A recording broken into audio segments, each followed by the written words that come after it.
Trish and I are going to, on the next slide, overview what we hope to accomplish in this first hour. So first, on the screen, you should be wondering, why do we have all of these people in this room? We hope to continue to create clarity in that question.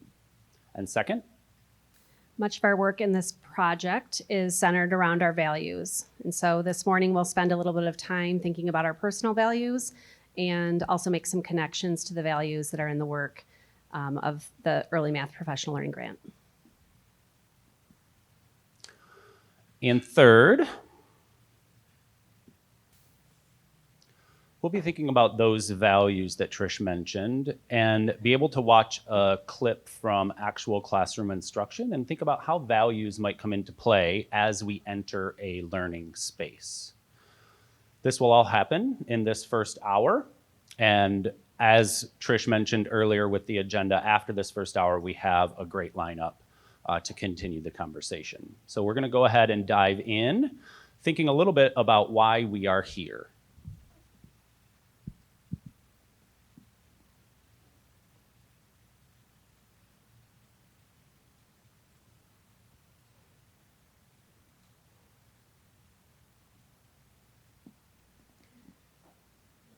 As we worked to plan this institute, we were very purposeful in thinking about what roles people might play on the teams that each ISD brought together.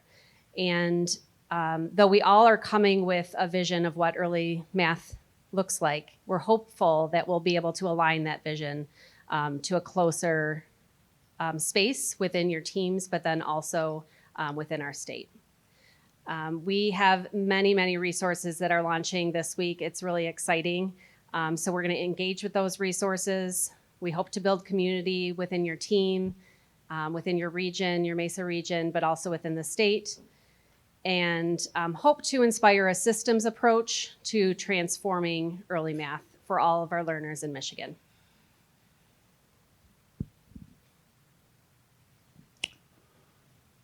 Has anyone had a chance to read this book? If you could raise your hand. All right, a grand total of 0. But they're all putting it in their Amazon boxes right now. Yeah, I was hoping to find an expert because I put it on the screen, yet I'm not one yet either. I'm about 7 pages in. But, so I guess don't ask me yet for a review. I've heard great things about it, and clearly no one else is an expert, so I could say whatever I want. Even in the first few pages, this text had a quote that just stuck out to me when I was reading it 2 nights ago, and it really hit me about what we're here to accomplish. And so I'll just give you a second to read that.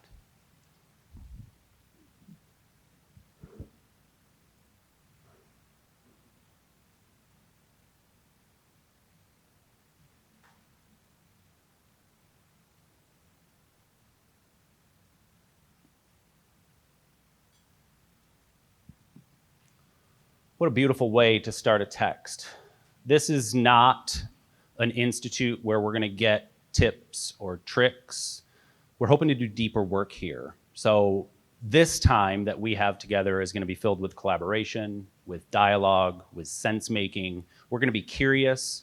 We're not going to have answers to all the questions that we have, and that's going to be okay. We're not going to leave this with a paper that tells us these are the steps to do the essentials in the state of Michigan. That's not what this is about.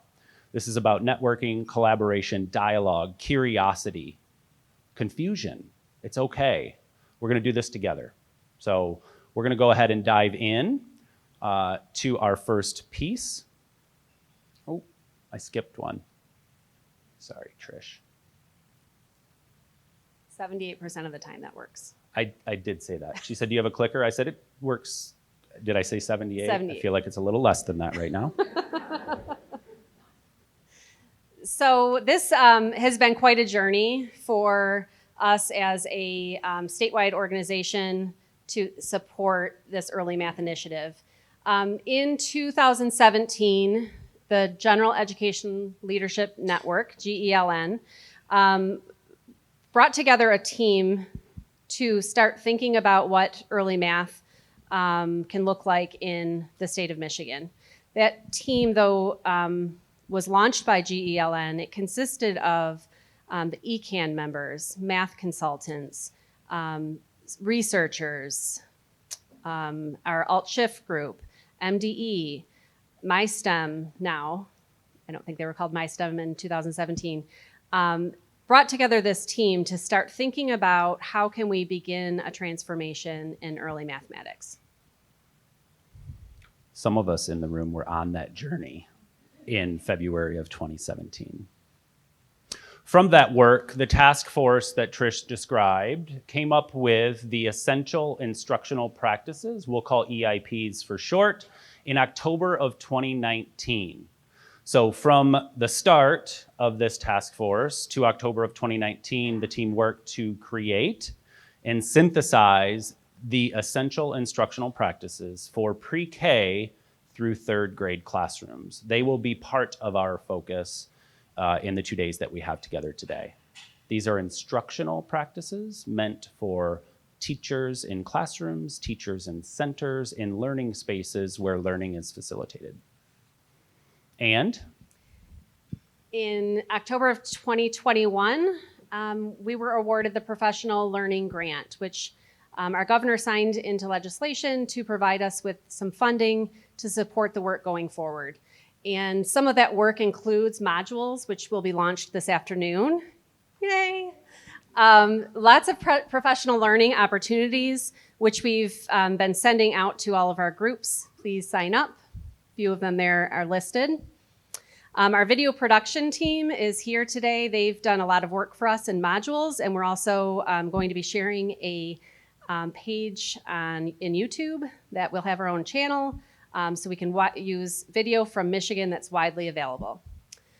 There was a school-wide, center-wide revision.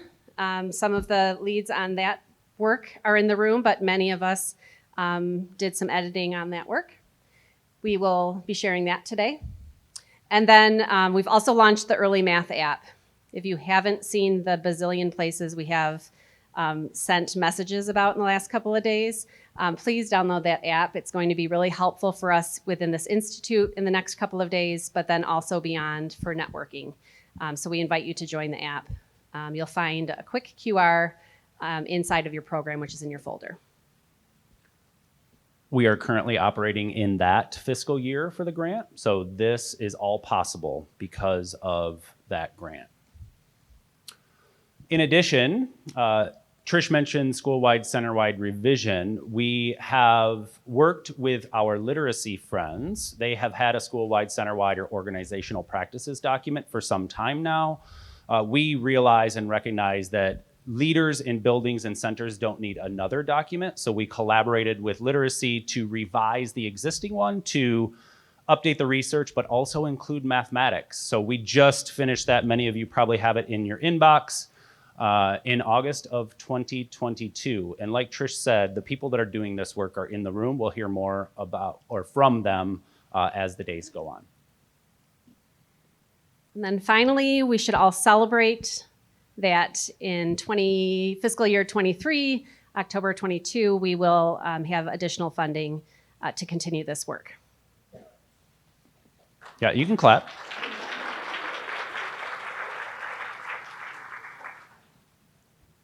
So it's a little bit of the history, a little bit of why we're here. We know that probably doesn't answer all of the questions around why, but we hope you're becoming a little bit more comfortable with what we're doing, why we're here, and what these 2 days are going to feel like.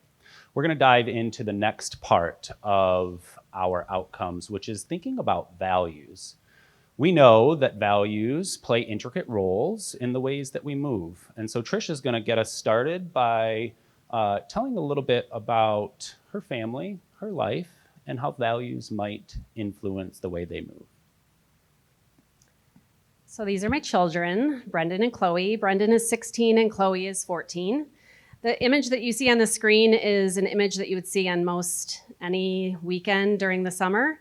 I'm typically watching my son swim or my daughter play softball, and on video if I'm at one and they're at the other.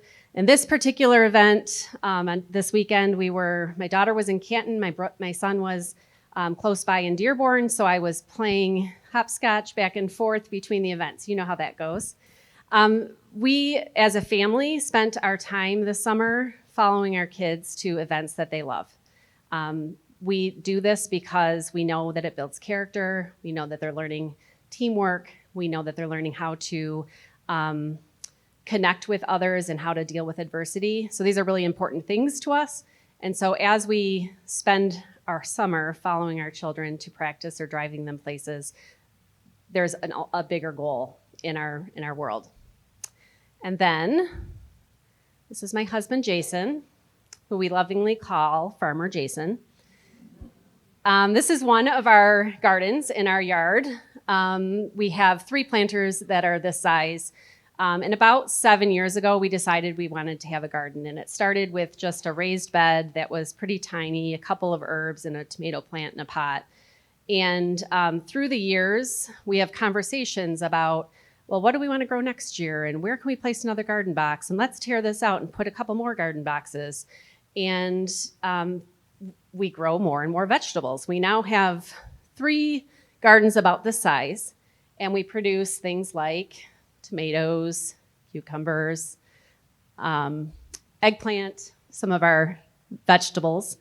But what we love about these is we know we can't eat all of the vegetables that we're producing. Like, we do not need 3 raised garden beds in our yard. Like, there's no way.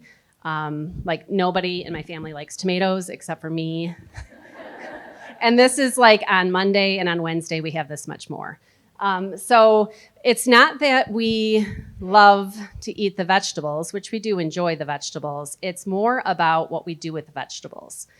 In our home on most Sundays, starting in August, you will find us as a family pickling or making salsa.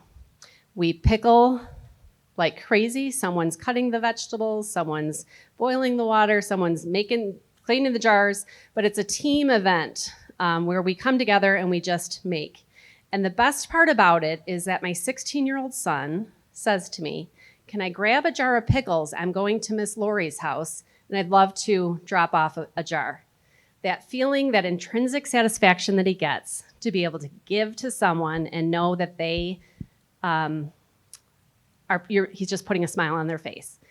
So it takes something special. Like, my daughter will argue who gets to run the salsa up to the door. And we get text messages from people about how they change their meal just so that they can have the salsa with their whatever they're making for dinner that night. So it's that feeling. It's not that we just love to garden, which is kind of fun. It's more about the giving piece. So Trish's story helps us think about how family values might influence the behaviors that we have. Trish named values of giving, of care, and those values led to behaviors of planting a ridiculous amount of plants and getting a ridiculous amount of vegetables. Her behaviors are strongly influenced by their family values. One example of how these two things are so tightly connected. Let's take a second to think about our lives as individuals. The way that we're going to do that is these 2 questions. What are some of the things that you value? Let's set work aside for a minute. Think about life, the real life. What are values you have as an individual, as a family? And how do those values that come to your mind influence the moves that you make? Take 30 seconds to think about what it might be.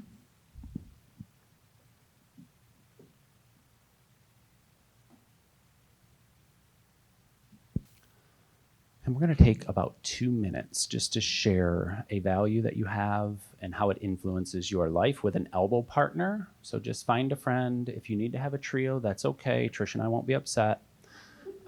When you're ready, feel free to chat about the real things in life, and we'll bring it together in about 2 minutes.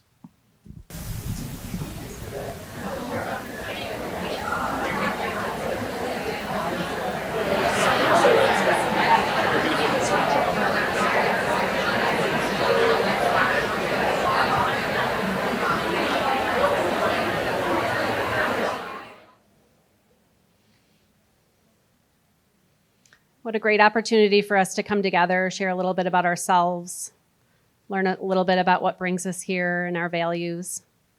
I now invite you to open up the folder that was at your seat today.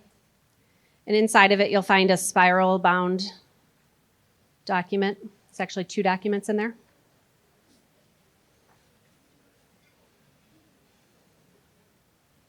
We're going to refer to these documents pretty readily during our 2 days together, and it's going to be, this document will be something that you'll want to hold close whenever we come together.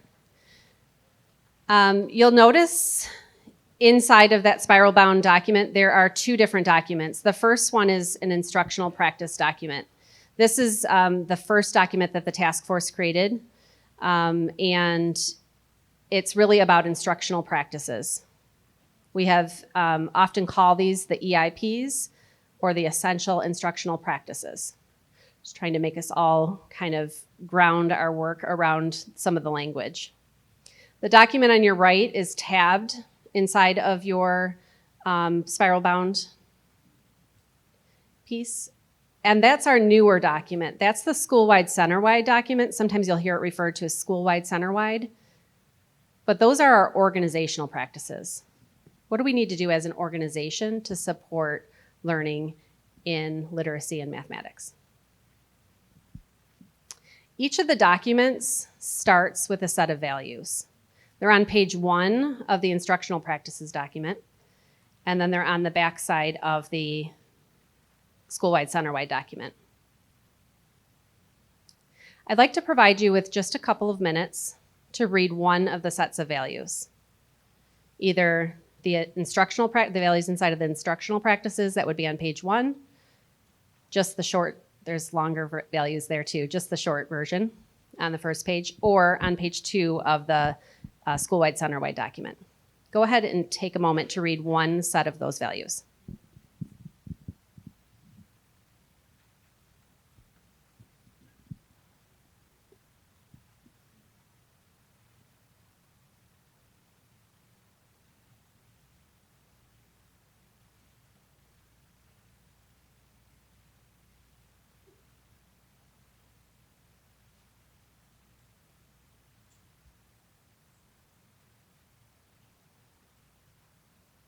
We're going to take just a hot second to surface what's coming to mind as we read the values. Just like in life, in Trish's story, values influence behaviors. These values for either doc or both docs should influence the ways that we enact and interact with the actual practices. The values are a starting point for us for the actual practices. At our tables, we're going to just quickly go around in round robin format, just sharing a connection that you notice to the work that you do. Everybody in the room has a different role. We all wear many hats. What might be a connection that you notice to the values that you read to your actual work? There is a sentence stem on the screen if you would choose to read that. This is going to be an efficient round robin, meaning we're going to have no crosstalk. We're going to allow one person just to say, my work connects to blank because blank, and then we'll go on to the next person. So we'll just do it in that efficient way, allowing everybody a voice and a space to put something on the table. We'll move forward in about 1 minute and 43 seconds. It'll probably be longer than that, I know. Feel free to get started when you're ready.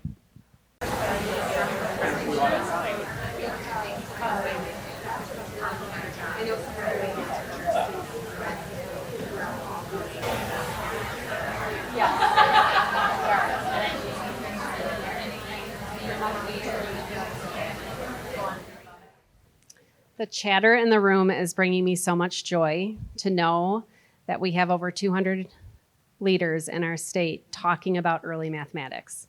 It's just so lovely.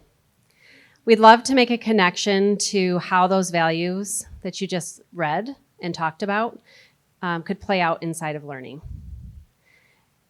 And so I'd like to introduce you to a classroom that we had the wonderful privilege to visit early on in this grant cycle. We are going to visit Morgan Everingham's 3rd grade classroom at Kent City Elementary. Morgan is, I want to say, a 3rd-year teacher, right? She's a third-year teacher, and she is doing a number talk routine with her students, which connects to the Essential 6, if you're keeping track. And inside of this lesson, you're going to see her pose a problem, allow kids to do some thinking and some processing, and then have some conversation about the mathematics. So as you watch the clip, we'd like you to pay attention to these three things. Let's pay attention to Morgan and how she is enabling those values. Pay attention to the children and how they're interacting with the mathematics.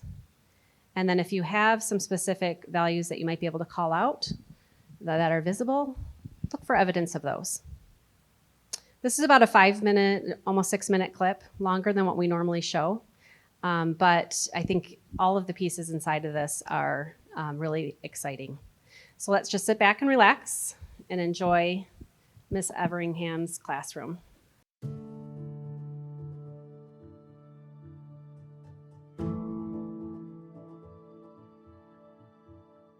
I want you to look at the dots here.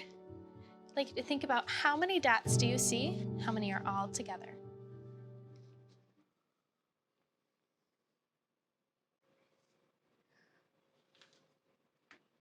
Share with your neighbor your answer. How many dots do you see? 21. My estimate is 71. Because I cut it on that, and the top array was 10 times 5. And share with me all of your answers. Even if your neighbor told you a different answer, I still want to hear it. Anna, what do you have? I have 79. Okay. 86. 71. 69. 90. 93.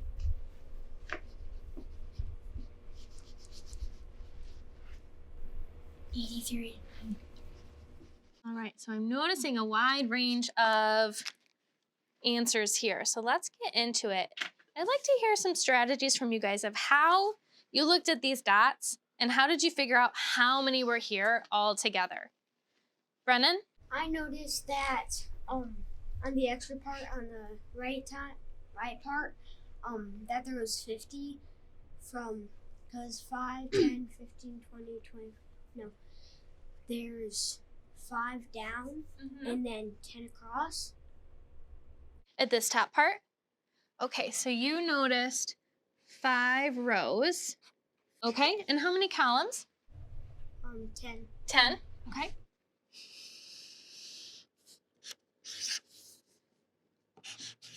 Okay. And then at the bottom, I see 6. 6 what? What's our math word that you can use to describe that? Column.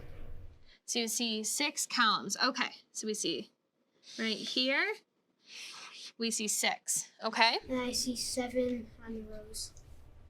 7 rows, 1, 2, 3, 4, 5, 6, 7. Okay, and you see 7 there. And then 6 times 7. Okay. So you see.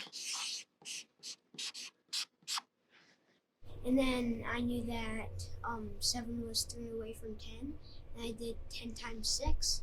And I took away 3 groups of 6. And I took away 18.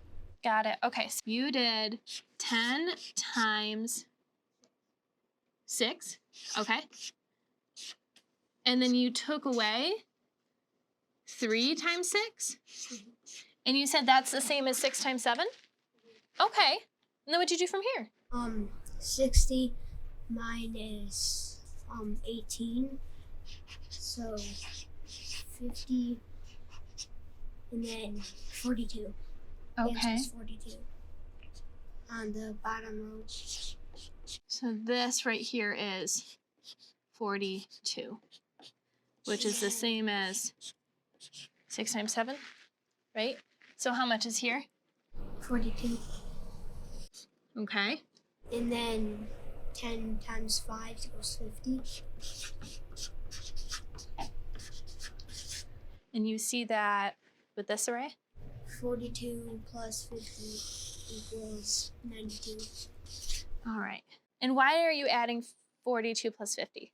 Because that's the entire array. Okay, so our entire array is 50 plus 42. And what does that equal again? 92. 92. Okay, I want to pause for a second. And I would like you guys to turn to your neighbor and paraphrase Brennan's strategy. What kind of math do you see him doing here? How did he figure this out? Turn to your neighbor and paraphrase what he did.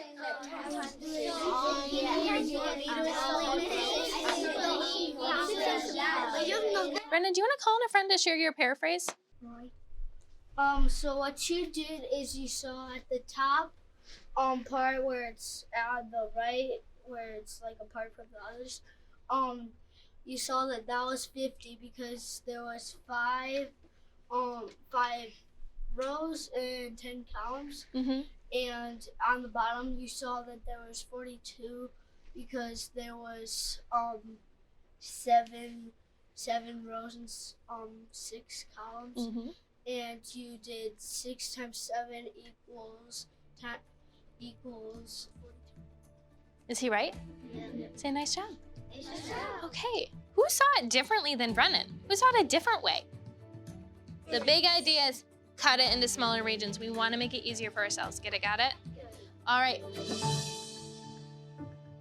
All right, before we start chatting at our tables, there's so many great things to say. If you are comfortable doing this, we would like to invite you to stand and find someone near you, but maybe someone that you haven't seen in a while, or maybe someone that is a new face, and introduce yourself and have a quick conversation about what it was that you saw. If you're not comfortable getting up, then that's fine too. You can stay at your table, but this is a great opportunity for you to connect with someone else that's not sitting at your table.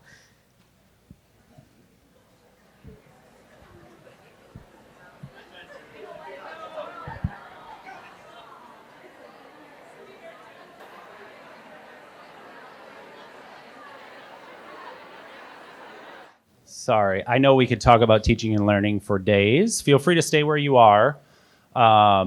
We're just going to collect a couple of thoughts from the group. It could be a paraphrase of what you heard one of your friends say. It could be something that you offered around any one of the 3 statements that you see on the screen. To get us started, we'll look for 3 people who might be willing to share, who might be willing to offer something for the group. Great. 1, 2, and we're looking for 1 more. 3.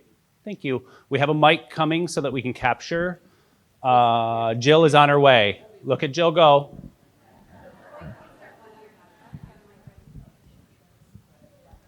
Okay. So one of the things I noticed is that they established a class norm of everyone participates. So when she called out the volunteer, the rest of the students were still engaged because they knew they are likely to be next. After she invited the volunteer to share his thinking, the rest of the class turned and talked and shared theirs. Great, thank you. A culture of safety. Thank you. And 2? So we talked about the value of learning community and how they were all working together, not so much focused on the right answer, but the process of thought. Deep thinking. We didn't really talk about the answer, did we? Interesting. And 3? I thought that the value of collaboration and working together was visible with the students. And then also at the end where she asked them to paraphrase, I thought that was a nice piece to add, something that I've really not thought about, but it helped to make sure everybody was included in the thinking and the conversation. The children were doing the heavy lift. What else? We'll open it up just to see if anybody else wants to add on or put a new idea in the room for the greater good. Anything else that we should surface, whole group?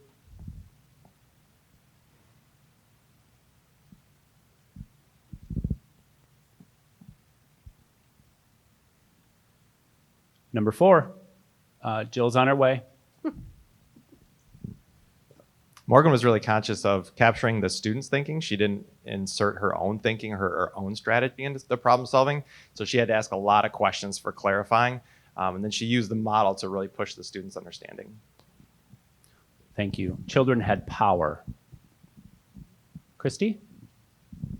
Sorry, Jill. Hopefully you have a Fitbit on today. One value in the center-wide, school-wide was about that sustained collaborative professional learning. And we don't know this from watching the video, but we wondered if this is a routine that happens across classrooms in this school so that by the time they get to third grade, they really have built up the routine and they're really engaged in the mathematics together. Yeah, thanks, Christy. This video brings up more questions probably than answers, right? And that's okay. We wonder how we got to the point that we are. I think I saw another hand. Yeah, go ahead. Yeah, so at the beginning when she was getting lots and lots of very different answers, great poker face. So she didn't, and coming from a secondary background, like, oh, that would have been a great time to be sarcastic. So she didn't do any sarcasm, no value judgments, no, that's an interesting answer. Tell me how you got that one. She just kept going with it and didn't show any sign of having an issue with any of the answers. Yeah, thank you. Morgan did a great job of centering thinking, not answer getting. Anything else? Up here, Trish. I think one thing too is the value of the trusting relationship. You could tell those kids did not hesitate to give an answer, again, even if it was wrong, or explain their thinking, even if it was different. And that was really shown in everybody having different answers at the beginning. They trusted their teacher and their classmates. Yeah, thank you. Trust. Great. Thank your partner by a high five, fist bump, or just a nod.